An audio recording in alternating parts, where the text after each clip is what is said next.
Welcome to Football with Cheese. Happy Friday, everyone. A little late making this video. It's been one of those days.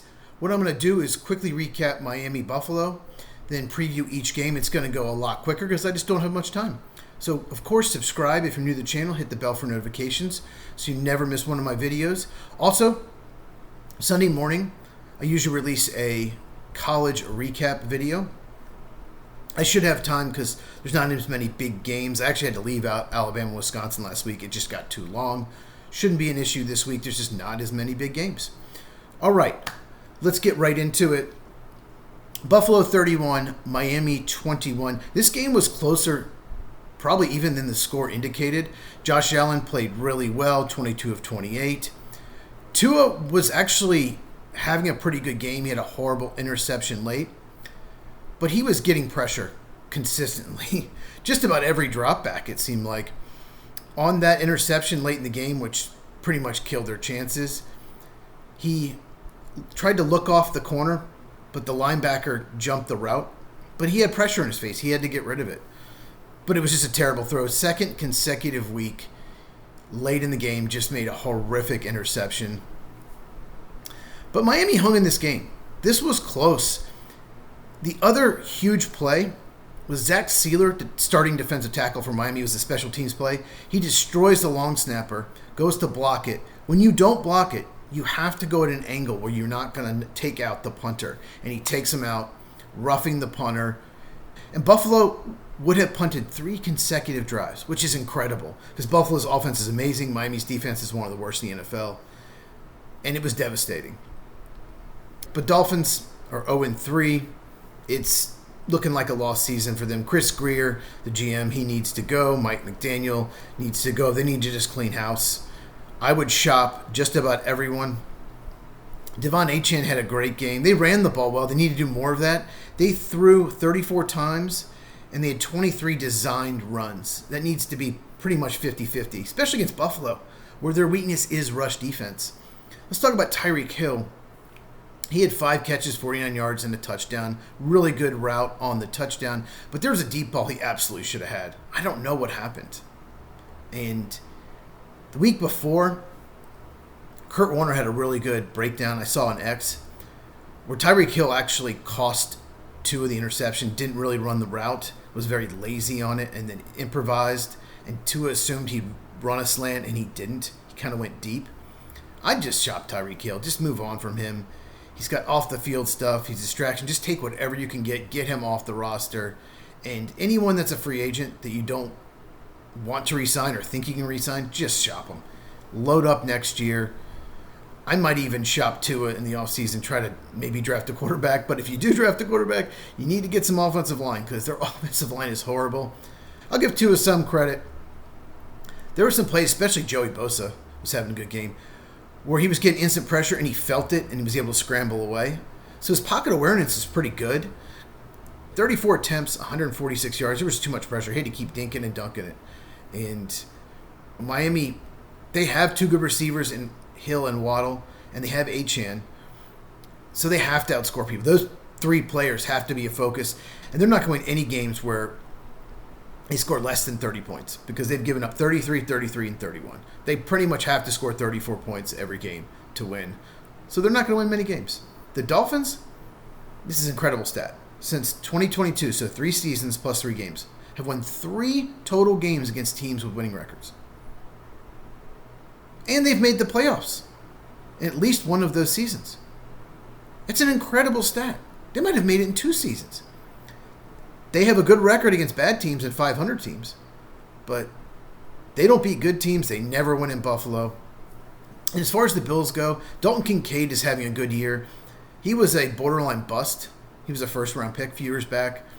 And James Cook, another big game. He's just an absolute stud. Josh Allen, good game we mentioned. But Buffalo, if they're playing an elite team, they don't win this game. They're playing a really good team. They've got to be better on defense, especially against the run. They've got to figure it out. They're not going to win the Super Bowl. They just got to be better on defense. Buffalo goes to 3-0. Miami goes to 0-3. Buffalo's still in great shape to get the home field advantage. They have the easiest schedule of all those good teams in the AFC. And next week, Miami plays the Jets on Monday night. Luckily, there's 2 Monday night games. So you only have to watch Jets-Dolphins for an hour before Bengals-Broncos starts. And pretty much everyone but the families of the players will probably turn to that game. Buffalo hosts New Orleans. They get 3 extra days for the Saints. They won't need it. Once again, Buffalo's schedule is just so much easier than teams like the Chiefs or the Chargers or the Ravens. Okay, let's go over the games for Sunday. Houston at Jacksonville. One thing I did not mention in my recap, which was 43 minutes long if you watched it on Tuesday, it was actually an hour. I got 17 minutes off of it. It was 1 hour and 20 seconds. But one thing I mentioned and I had to cut was Trevor Lawrence, the quarterback of Jacksonville, was getting yelled at by Liam Cohen, the head coach. He was basically brought in to fix Trevor Lawrence. Looks like he fixed Travis Etienne, fixed the running game, but Trevor Lawrence is still Trevor Lawrence. He's still going to make some good throws and some bad ones. But Cohen was yelling at him, and Trevor Lawrence just been like this, like, leave me alone. Not good. Disrespectful. Did not like it. I don't know if Liam Cohen's constantly yelling at him. He's tired of it. I don't know what's going on, but it was not a good look. Brian Thomas Jr. didn't want to run routes. He was probably tired of Trevor Lawrence putting him in harm's way, and he keeps doing it. And Brian Thomas Jr. is so talented. I don't know. I don't know what to do, Jacksonville. They had a really good win against Carolina. It's Carolina. And they should have beaten the Bengals after Burrow got hurt. After they forced 3 interceptions from Jake Browning, they still lost the game because it's Jacksonville. They find ways to lose games. So they're at home against Houston. Let's talk about Houston real quick. Wow, their offensive line's horrible. All the problems they had last year are back. Bobby Slowick got all the blame. He was Fire's offensive coordinator. It's not his fault because it's the same problems. The offensive line doesn't pass protect. They don't pick up the blitz. They don't pick up stunts. C.J. Stroud doesn't know what to do with that offensive line. He's great when he has a clean pocket. We saw that his rookie year. And they need to feature Nico Collins more, but maybe they can't because the offensive line is so bad. But Nico Collins is one of the top 5 receivers, in my opinion, in the NFL. So Houston's got to figure this out, and they got to win this game. Jacksonville is favored by 1.5. Houston has to win this game, so I think they will. Because if they lose, the Colts are playing the Titans. They could be 0-3 in 3 games behind first place. Houston's got a good defense. This is one of the games they have to win. And Jacksonville, they could lose any week. You just never know with them. Jacksonville by 1.5. I will take Houston plus the 1.5. Atlanta, Carolina. Carolina Panthers, they have played awful this year. The offense has been terrible. Scored 10 points against Jacksonville, who do not have a very good defense. And they were down 27-3 to Arizona. They did score 22 points. A lot of it was garbage time. But Bryce Young and that offense has not looked good. And here's the big problem. Austin Corbett and Robert Hunt are both on IR, probably out for the year. And the offensive line really wasn't playing well anyway. They're in big trouble, especially offensively. And the defense stinks. It's not a good defense. We knew that going in. I don't see how Carolina wins this game with those injuries, especially because Atlanta's defensive line looked amazing last week. It's looked amazing in both games. Their defense, Falcons, definitely the most improved defense in the NFL. They have Bijan Robinson. They have Tyler Algier. Look for them to call a similar game, run the ball like 40 times, pass like 20. I think Atlanta wins and covers the 5.5. If Atlanta can just get some touchdowns and not keep kicking field goals, they could have won by a lot against the Vikings. I think they win big here. Next up, we have Las Vegas Raiders at Washington Commanders. Jaden Daniels is out. That's big for Washington. Noah Brown's also out, their number 3 receiver. Raiders are coming off a game where they looked awful offensively. Geno Smith played horribly. They scored 9 points. Now, the Raiders, they traveled to New England, got the win. They went back home, played the Chargers, lost. And they're back on the East Coast, early start. Even though Marcus Mariota is starting and not Jaden Daniels, I think Washington wins and covers the 3.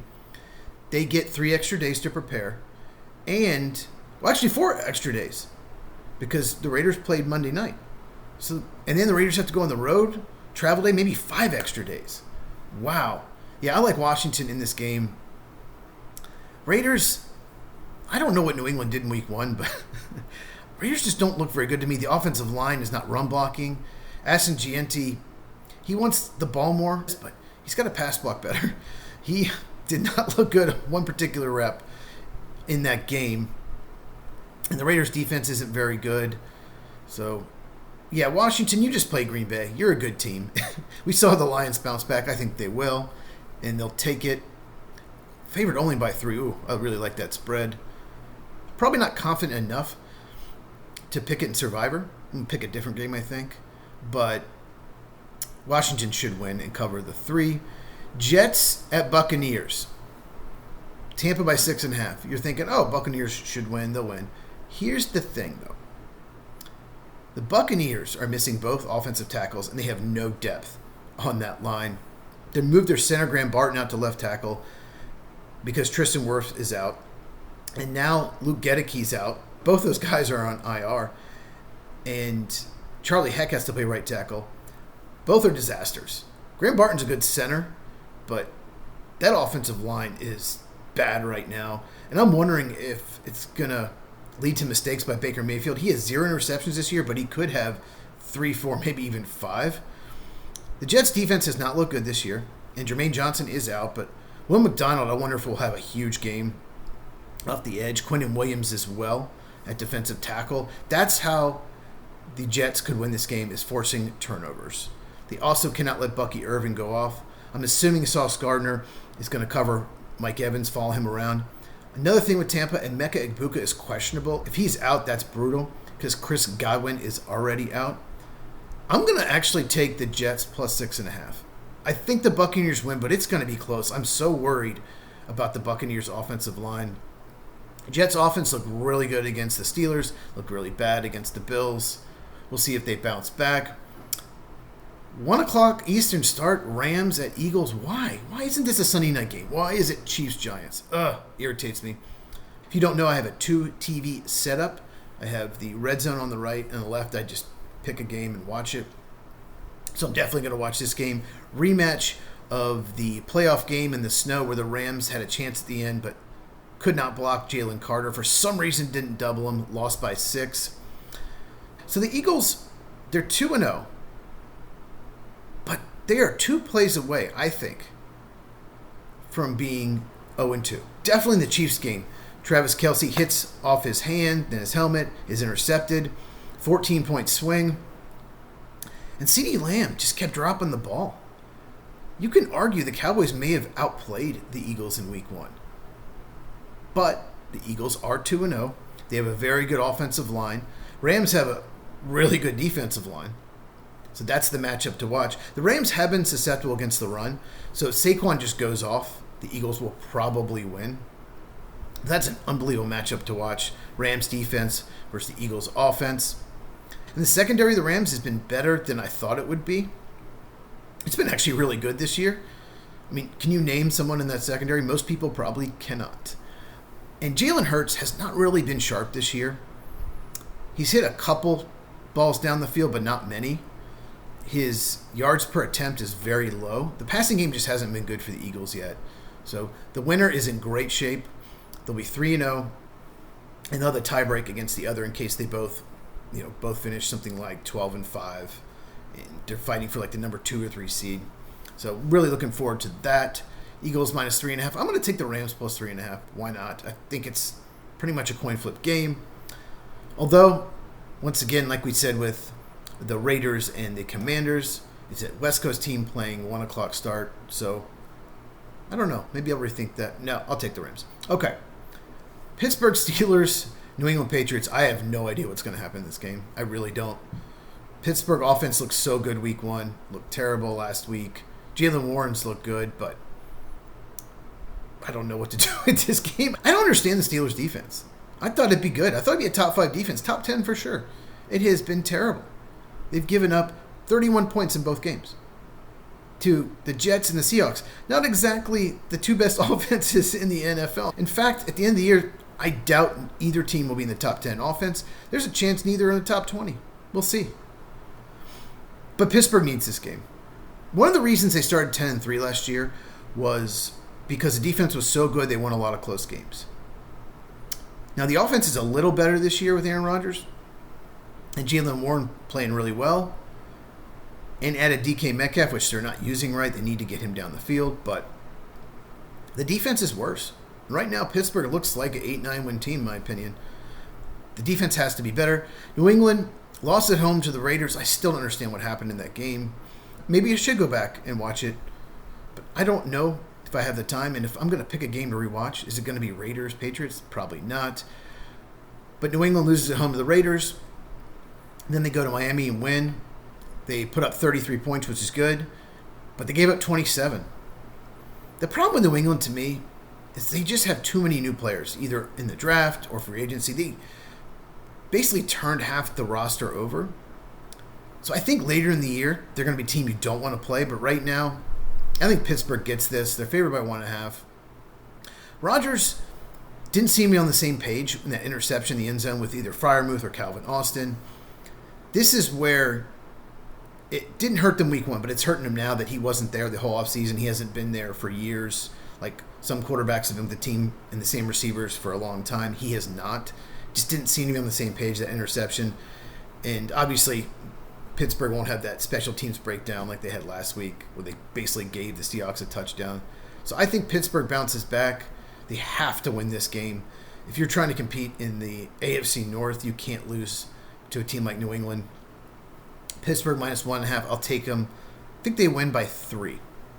And New England, if they do lose, they'll be 0-2 at home. Make it really tough to make the playoffs if you lose your home games. Cincinnati, Minnesota. Everyone was looking forward to the Jake Browning-Carson Wentz matchup before the season, right? Okay. So Minnesota's played really well for one quarter and have been complete shit for the other 7. Their offensive line injuries are terrible. Trey Hendrickson is probably loving life right now. If Chris Darrisaw plays, though, that'll be huge for Minnesota. I don't know what's going on with J.J. McCarthy. I really don't. He started so bad against the Bears. Found it in the fourth quarter. He looked like the guy. He was accurate. He was decisive. He looked frustrated last week, and he wasn't getting much help. So it wasn't all his fault, but he was still making bad decisions, throwing the ball on the ground sometimes. But he looked visibly frustrated. I don't know when he hurt his ankle. I'm shocked that he did. He looked fine on all the plays, but they're talking about him missing 2 or 3 games. I think the next 2 games they have on their schedule are in London or overseas somewhere. So I wonder if he even makes the trip, if they just roll with Carson Wentz for the next 3 games. And the Bengals, obviously, Burrow is injured. So their schedule's pretty tough for a while, then it gets easier, and then they start playing Baltimore. I think they play Baltimore, Buffalo, Baltimore in 3 straight weeks. They need Burrow back by then. If the Bengals can somehow play 500 ball by the time he comes back, then they'll be fine. But if they go something like 3-6 or 4-7 or something like that, then they're not making the playoffs. But there's been some rumors about them trading for another quarterback, like Russell Wilson or Malik Willis. They're not trading for Kirk Cousins. Why would you? But they're going to roll with Jake Browning. He's been there for years. He knows the receivers. I think he gives them the best chance to win. Trading for Russell Wilson or Kirk Cousins or Malik Willis, I think you keep the guy that knows these receivers, been there for years. What am I going to do with this? Minnesota minus 3. Screw it. Give me the Bengals. Need Bengals to cover the 3. Coin flip on who wins. Colts at Titans. Okay. Really important game for the Colts. You're 2-0. You've looked amazing. You beat a playoff team from last year in Denver. Maybe you got a little help from them, jumping over the long snapper, or you do not win. So very easily could be 1-1, but you're 2-0. You're playing a division game on the road, but Tennessee is a bad team. They have a bad offensive line. Defense is pretty solid. But if you're the Colts, this is a game you have to win. You're favored by 4. Thought it might be a little bigger, but it is a rivalry game. And Daniel Jones, just keep feeding your weapons. I think Warren, the tight end, I think he is questionable. But even so, they have a good receiving core. They have Jonathan Taylor. They just have a deep group of weapons. But if Tyler Warren doesn't play, that would hurt a little bit. Just don't make mistakes, Daniel Jones, and they'll be fine. And the Titans, poor Poor Cam Ward. The offensive line is just so bad. He doesn't have great weapons. Alec Aomaner made a great catch, but your number 2 receiver is like a day 3 pick rookie. Calvin really needs to be number 2, not number 1 receiver on this team. I just think that Cam Ward's going to have a few games where he throws 3 or 4 picks and looks awful just because he's not getting help. This could be one of those games. Give me the Colts -4. Green Bay at Cleveland. Here's the thing about the Packers. They've looked amazing. They get 3 extra days to prepare. But Tucker Kraft's probably not going to play. Zach Tom is probably not going to play the right tackle. And Jaden Reed's out. That hurts the offense. The Browns' defense has been so good against the run this year. If Josh Jacobs can't get going, if Cleveland stops the run, like they did against Baltimore last week, then this could be a close game. I know, shocking. They got to keep it low scoring and close. I don't think Cleveland's going to score a lot of points on Green Bay's defense. The Cleveland offensive line hasn't been very good this year, especially in pass blocking. And you got Micah Parsons, obviously. Of course, they have Myles Garrett. So both those players will probably be double-teamed the entire game. But if Myles Garrett can get some sacks on Love, it's very hard to sack Love. And Josh Jacobs doesn't run the ball well. This could be a low-scoring, close game. I wouldn't be surprised if Cleveland doesn't even score 10 points in this game on Green Bay's defense. I'm going to predict Green Bay wins 27-9. Yes, a missed extra point by Cleveland. They get a field goal, miss an extra point, and Green Bay gets 27 for 3 weeks in a row. And I'm going to predict Cleveland makes some mistakes, maybe a couple turnovers lead to points. And that's how Green Bay gets the 27. So I think they covered the 8, but could be a look ahead. It's Cowboys-Packers next week, the Micah Parsons game. So I could see Cleveland covering the spread, but I think Green Bay gets the win. I'll take them minus the 8. Seattle Seahawks host New Orleans Saints. So the Seahawks lost a game they should have won at home against the Niners, but then they go to Pittsburgh and won. So big for them. This is a game you cannot lose. The Saints are not a good team. You have to win this game. If you lose this game, you'll be 1-2, but also 0-2 at home. Later on, when you miss the playoffs by a game, you'll remember losing the Saints. So they have to win, favored by 7.5. I do think they win and cover. Although the injury report's not looking good. Devin Witherspoon, their star corner, Julian Love, safety, Zach Charbonnet, well, he's not really that good, and Nick Emenwari, 2 safeties, are doubtful. Despite all that, I think Seattle gets it done. You know, Seattle used to have the strongest home field advantage in the NFL for a while there. They really haven't played well at home the last few years. They need to start winning at home. And the Saints, Spencer Rattler, looked much better last week. But he's facing the Seahawks defense, which is pretty good despite all the injuries. If you're a Saints fan, you just want to lose as many games as possible and pick first in the draft. You just do. Problem is there's so many bad teams that it's going to be a fight for the first pick. And as long as Sam Darnold doesn't start turning the ball over, because he has this year, I think they'll be fine. Just feed Kenneth Walker, even if Zach Charbonnet doesn't play. Kenneth Walker's much better running back anyway. Just feed him, establish the run. I think I'm going to pick this in Survivor. Yeah, I'm going to do it. Although, it's a possible trap game just because Seattle plays at Arizona next week, and Arizona could be 3-0. So you don't want to be 1-2. If you lose the Saints at home, you might be 1-2 playing at the 3-0 Arizona. And if you lose, you'd be 3 games back of first place. We'll get to who Arizona plays in a second. But give me Seattle minus 7.5. Denver plays at Los Angeles Chargers. So Denver absolutely blew it. There were about 3 things they could have done in the fourth quarter. They win the game. Their defense did not look good against the Colts offense. Colts offense looks amazing, though. Gave up a ton of yards to Jonathan Taylor. Chargers are looking at that. They will probably feature Marion Hampton and Najee Harris in this game. A little surprised it's only Chargers by 3 because the Chargers have been the better team this year. I'll say this. Chargers have 2 really good coordinators. We talked about Greg Roman, the offensive coordinator on this channel, but Jesse Minter has done a really good job the last 2 years with that defense. I really thought that would be the Achilles heel of the Chargers. On paper, it doesn't look like a talented defense, but Jesse Minter somehow has them overachieving. I think they overachieved last year, On paper, they look worse this year, but they haven't been. It looks like a really good defense. Khalil Mack should miss a few weeks with an elbow injury. That is concerning the pass rush. But give me the Chargers -3. Justin Herbert looks like an MVP candidate. The receivers look really good. And Bo Nix has played terrible this year. Not going to sugarcoat it. He has played terrible. Herbert's played well. Surprised it's not 4 or 5, this spread. Chargers at home -3. I'll take them. Probably that's the game I'm going to watch among the late games. I'm not watching Dallas-Chicago. Although Arizona-San Francisco, which we're going to talk about now, 2-0 teams. Not a surprise Arizona's 2-0. They played Carolina and they played New Orleans. 49ers won at Seattle and at New Orleans. So not exactly the toughest games. That was a mess in Seattle. Both teams didn't play well, but 49ers somehow found a way to win. This is a big game for Arizona because Brock Purdy, even if he does play, he might play.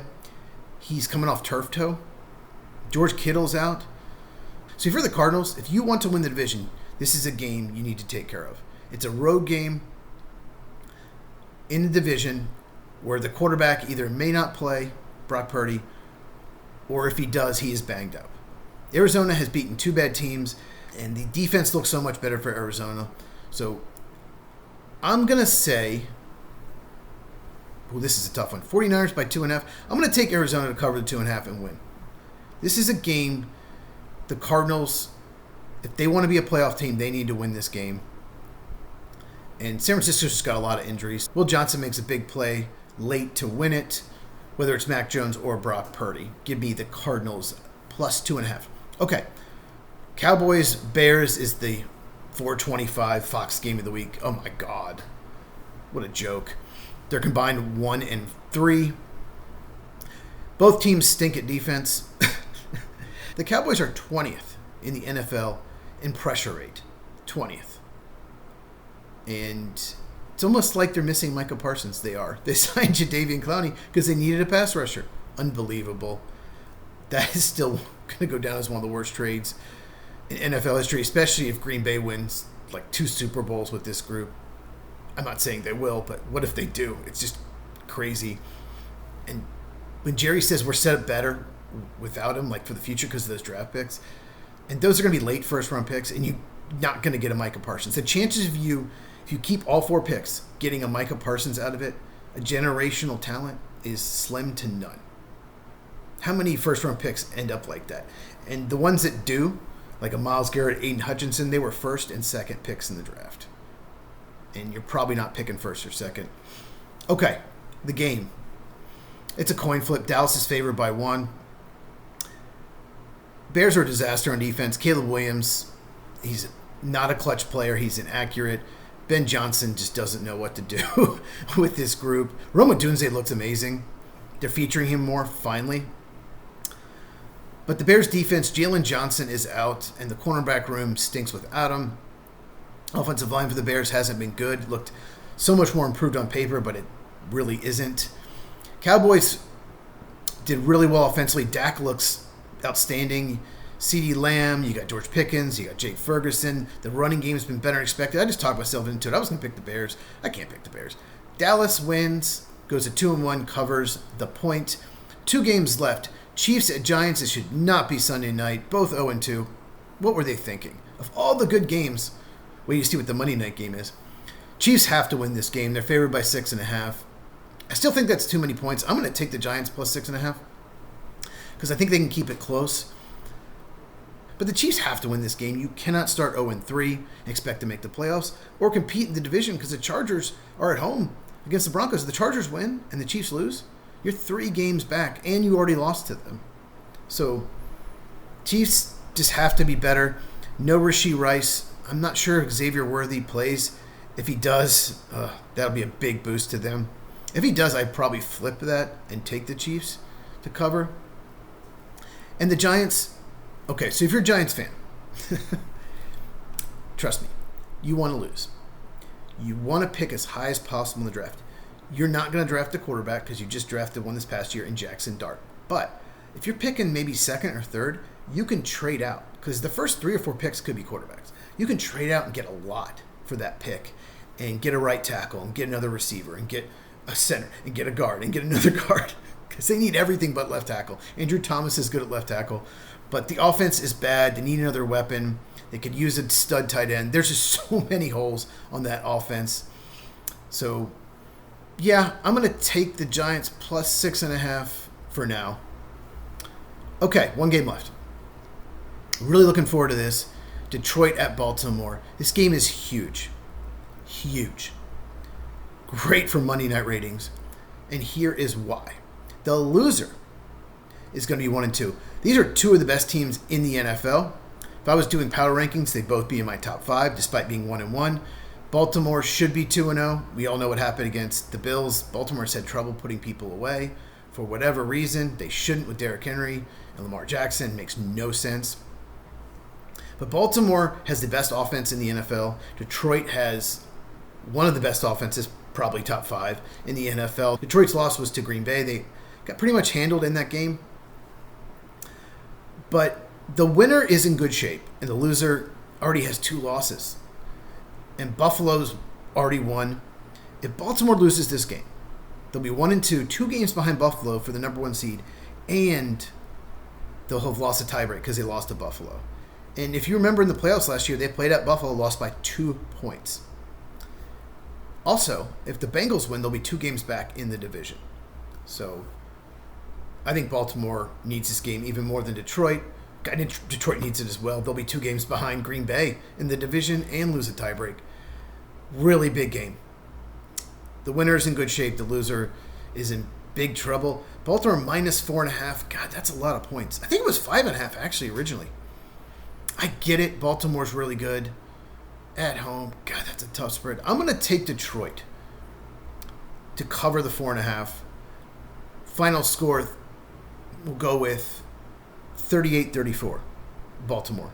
But they win by 4, and Detroit covers the 4.5. Okay. I'm 18-14, by the way, in my pick'em versus the spread this year. I've gone 9-7 both weeks. I was 7-7, but thankfully Tampa Bay and Los Angeles Chargers came through for me on Monday night. Make sure you are subscribed. Hit the bell for notification. If you do not know, I do a podcast with my buddy Mike called the Lights Out Sports Podcast. We do it every Tuesday night, 9 Eastern, 6 Pacific. Link in the description. Make sure you check that out. Make sure you share this with anyone who loves football. That includes college football, NFL, obviously, and if you love the NFL draft, I do a big focus on that in the spring.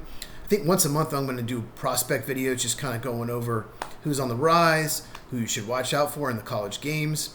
Don't really have time to do college previews, but I think once a month I will do it and kind of go over the prospects. And Sunday morning I try to, if I have time, do a college football recap. And then Monday or Tuesday, probably Tuesday, I will do a NFL recap and then NFL preview show every Friday. And then Thursday, if I have time, I'll do a video. More team-based. I did a Bears one last week. I did a Packer one this week. I'll link in the description. So if you enjoyed this, please give me a thumbs up. Helps the channel. Comments help as well. Helps the algorithm. Check these out if you have not. And I'll see you in the next video.